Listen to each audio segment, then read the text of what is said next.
Hi everyone, this is your girl Liz, and I've been chilling with Olabella on Vendors Unplugged. Vendors Unplugged, let the secret ring. They're the magic that makes the party sing. From the first hello to the last goodbye, they're the reason we laugh and cry. Vendors Unplugged, we sing your praise, oh, praise for the joy you bring. So many ways, so many.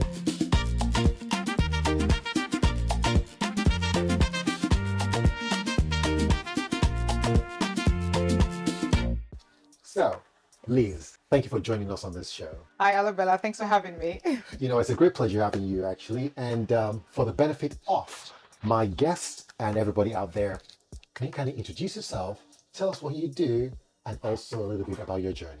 Okay, hi everyone. My name is Liz, founder of Liz Bespoke Events, an upscale event planning business. We offer decor to high-end clients, milestone events, weddings, christenings, bridal showers, even funerals. So if you want a bespoke event, we are there. Oh, wow. Okay, and how long have you been doing this? So officially or unofficially? Let's start with officially. So officially, Liz Bespoke Event has been around for about 10 years, and unofficially, I would say about 17 years. So it started out as signature events with a friend, and then Liz Bespoke Events came out of that. Wow, okay. Yes. I think. Now, why events though? Why did you go into this industry? Why events? So I've always had an eye for details. I enjoy event planning. I enjoy partying. I'm an outside baby. So if any friend calls me or family tells me, oh, they want to plan an event or something is coming up, my head is already thinking, what are we doing? Yeah. What do you need me to do? Who are the vendors? Wow. So I'm already itching, ready to go. So my daughter's birthday was coming up and I wanted something bespoke. So I was looking for that in the market. I couldn't find it. So I sourced it and then I thought, I love what I do already. So why not just go into it properly? And yes, I decided to just immerse myself into it. When you did your daughter's birthday 15 years ago, Yes. being your maiden event, Yes. how did it feel? And I want to talk about before it actually happened in your planning and then how it felt after the execution has been played. Okay, so I think with this one, my background in project management came into play because I was able to, obviously with project management, you learn about time management, budget management, being able to manage risk and issues. So I sort of put that into play with my daughter's event. So sourcing out the venue, sourcing vendors, the budget, is the budget aligning with what was agreed? So putting all of that together, it wasn't easy, but it was a good learning experience for me, being able to deal with people, liaising with vendors, and then putting it together. And I was happy with the end execution, so it was good for my first event. I thought it was all right, and I had good vendors. So when you have good vendors, that really helps. Yeah. Talking about vendors actually, how do you source your vendors? How do you choose the right vendor for your event? Okay, so right now, I have vendors that we've been together for a while and they are tested, they are trusted. If I was not around, they can easily go and do my events. I don't have to be there. But if I was looking for new vendors, obviously this is where socials play into it. What is out there? What have they done? Sometimes I would even go to your setup to the venue to see what you're actually doing, what you're putting out there. And sometimes it's also referrals. Yes. So a fellow vendor might say, oh, I've worked with this person, they've done this, and then I want to check them out. So yes, that's how I get my vendors. Nice. So you actually make sure that they know what they're doing. That is very important because you've got the brand to protect. People expect a certain level of expertise or experience, so the expectation is there. So I have to make sure wherever I'm working with, they also live up to that. They have to know what they're doing. Still on that same topic actually, because I know like a lot of vendors, they have a lot of social presence. Yes. And they have a lot of stuff that showcases great work that they supposedly have done. But when you now use them, it's a different experience. How do you actually know if the social display of their work actually lives up to the actual delivery? Okay, so this is where I said sometimes I visit the venue.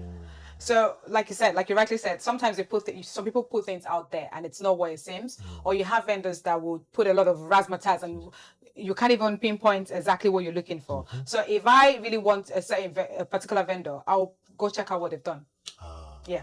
So weeks to my event, I've probably been to one or two of your events to see, especially with music, because like I tell people, music is the life of the party. So if I'm going to have a DJ, if he plays at a particular spot on a Friday or Saturday, I'll go listen.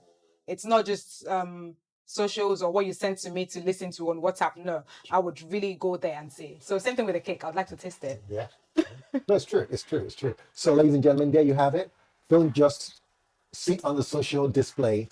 Actually, try and check out the works that they do. Yes. All right. So you're not disappointed. I like that. I like that. Okay. Now, I want to go deep into your special abilities. All right. Because you mentioned a few things. That I'm like, wow. This takes skill. This takes experience. I would like you to tell us if you are able to pick just one superpower that helps you, to actually execute your amazing deliveries at events. What superpower would you identify with? Vision. Vision. I would say vision, because I can go into an empty space and visualize what it's going to be, the end game, what the execution is going to be like. Oh, wow. Yes. So empty room, I can sort of know this is where the backdrop is, this is where the chair is going, this is what the final look is going to be. So I would say yes, the superpower is vision. Vision. Oh, wow. I think there's a little bit more to that, because if you have the vision, then it plays on the speed of execution, I believe, because you already know where things are. Yes. Wow. Yes. That explains it, actually. Because I'm like, how does she do it? But you know what? She's got the picture in her head. Got the picture. Oh, wow. Awesome. All right. Now, I want to go a bit more into the fun side of you. Okay. Because I've seen this lady step into an event and she got some moves. So I want to ask you, sis, what is that one song that when you actually step into an event and you hear it, it just gets you moving, it gets you shaking?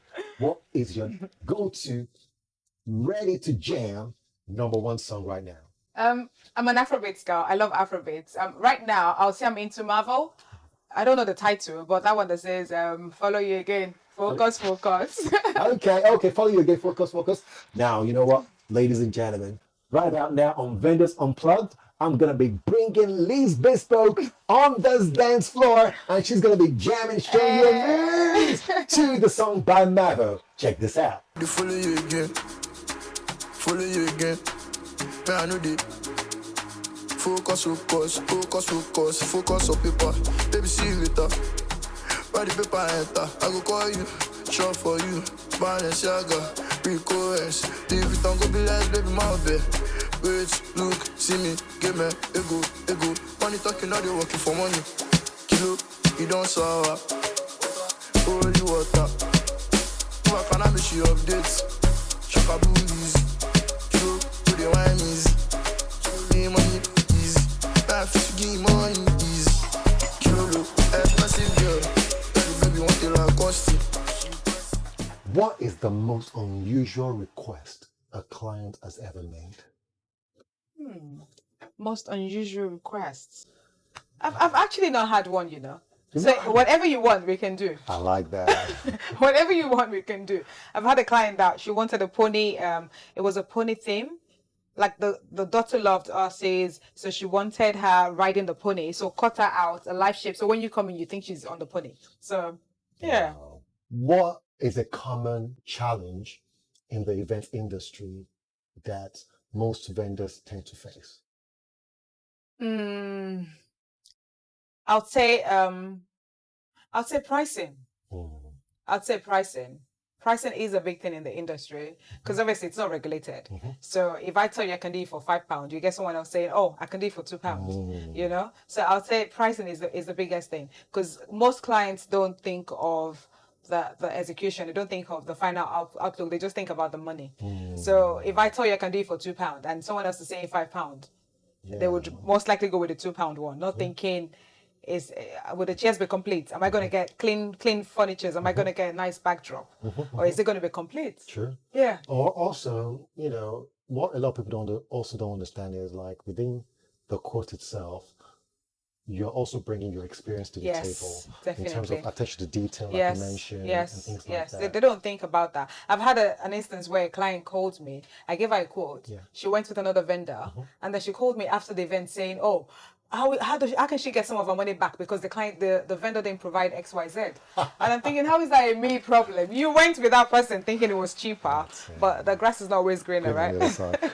If you had to swap jobs with another vendor, Ooh, who will they be? ooh, who would it be? I'll pick the DJ. Yes, the DJ. I think the DJ, just Why? because it's fun. You make people dance. You give them the ginger. I like the DJing. I don't want to pick food because I can't cook like that. So I don't want it to come from my head. So I'll pick music because I know music. You know music. Yeah. And you enjoy it as well. I enjoy music. So Nice. Big event or small event? big events, Indoor or outdoor? indoor. Google or your own ideas? Google. Day event or night events? Ooh, night events. Corporate or private? Private. My name is Olabella, and I'm bringing you the solution to your problem when it comes to planning your next event. This is a platform you got to subscribe to, whether you're a client or a vendor, or you want to get into the industry or even get better at it. Like and subscribe now. You don't want to miss this. Vendors unplug, let the secret ring. Hear the magic that makes the party sing. From the first hello to the last goodbye. They're the reason we laugh and cry. Vendors unplug, we sing your praise.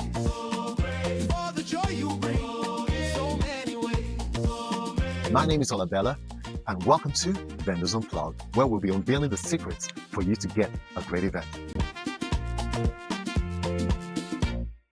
So, from your experience, what would you term as a common myth in the events industry? As is? From my perspective, I think it's just that notion that it's just decoration. People tend to forget that behind decoration is you planning, is the logistics, is trying to put things together. So yeah, it's not just decorating. It's a whole lot behind the final look that you see that goes into it. Because once I take on an event, I sort of sleep dream it. Like, how is it going to play out? And yeah, trying to ensure that it goes well. So it's not just decoration. It's not just, she's just coming bringing balloons. What are you doing exactly? It's a whole lot. There's a lot more that goes into there's it. a lot more that goes into it. All right, cool. Now, when a client calls, what are the small details that they tend to forget when they make an inquiry that sometimes you also have to remind them or guide them towards?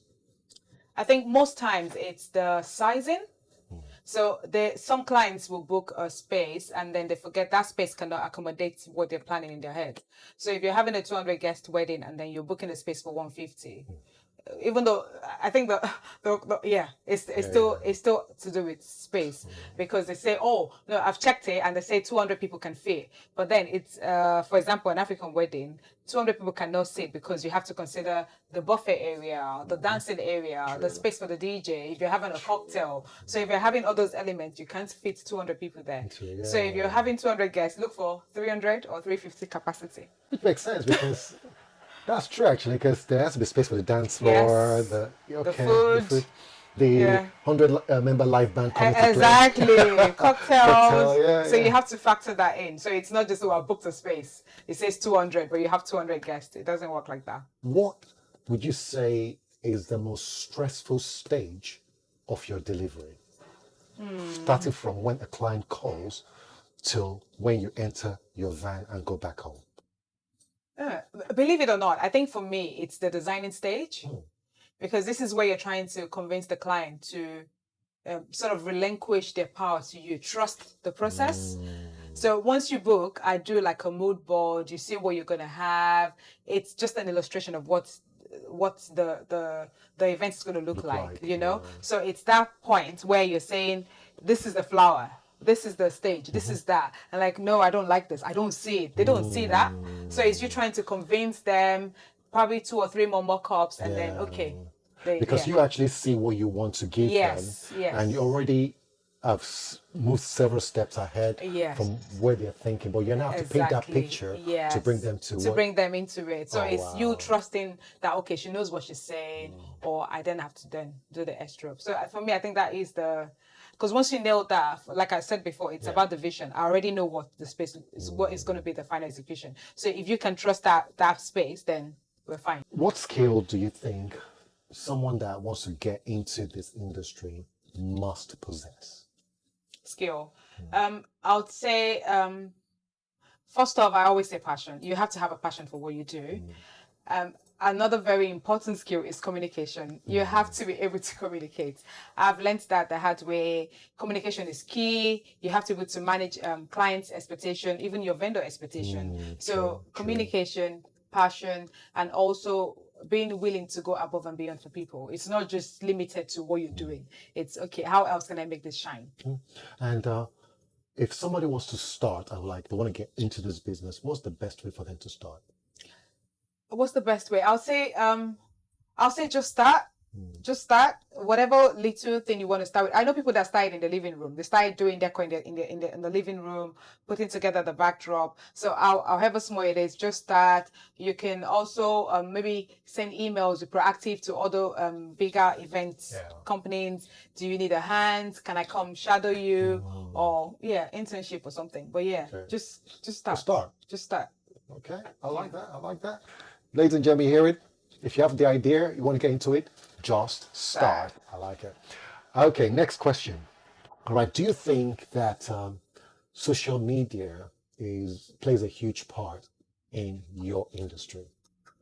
I'd say yes, 100%. Social media is very important. When you have clients that call in, the first thing they'll ask you is, what is your social media handle? They want to see what you've done. They want to see how you've done it. They want to see referrals, what other people saying about you. Social media is key. It is key. Okay, so you think everyone should actually have a social platform? Yes, I would say so. Have a social media platform. If you're not good at it, try and learn. I know I'm better at some than the other, but you have to have it. Some people may not know where to start about the social media thing.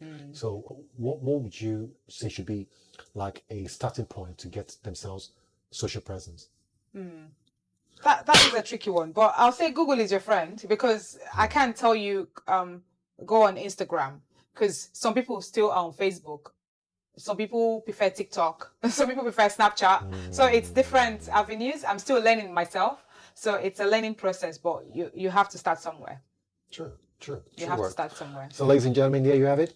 Google it, and also just try different platforms and see which one works, I guess. Yes. I like it. If you are to give your younger self a piece of advice before you went into this business, what would you sit yourself down and tell yourself?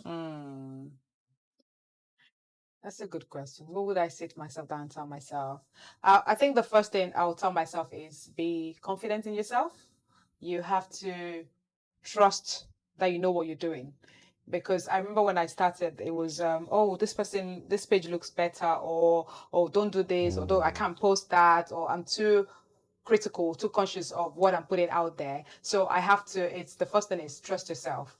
If you believe in what you're doing, this is what you want to do, just put it out there. Your audience is there. Those that love you will love you. You can't please everyone. So I think that is number one, is trust yourself.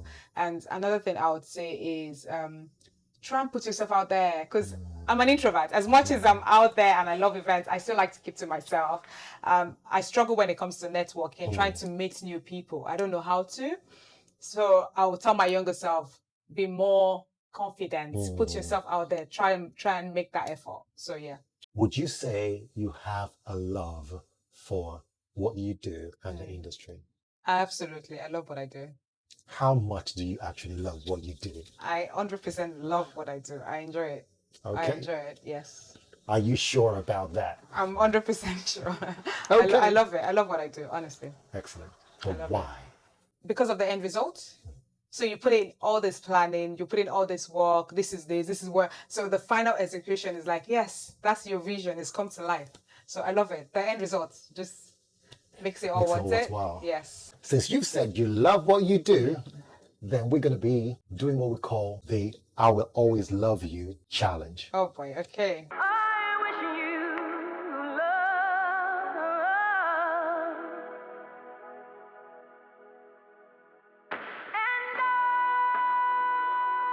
love. Liz, thank you so much for coming onto the show. Hope you've had fun. Thank you for having me. I've had so much fun. It's been fun. Oh, brilliant, brilliant. So what would you like to say to our audience as a final outro, just from your heart, to let them know a bit more about your experience here today?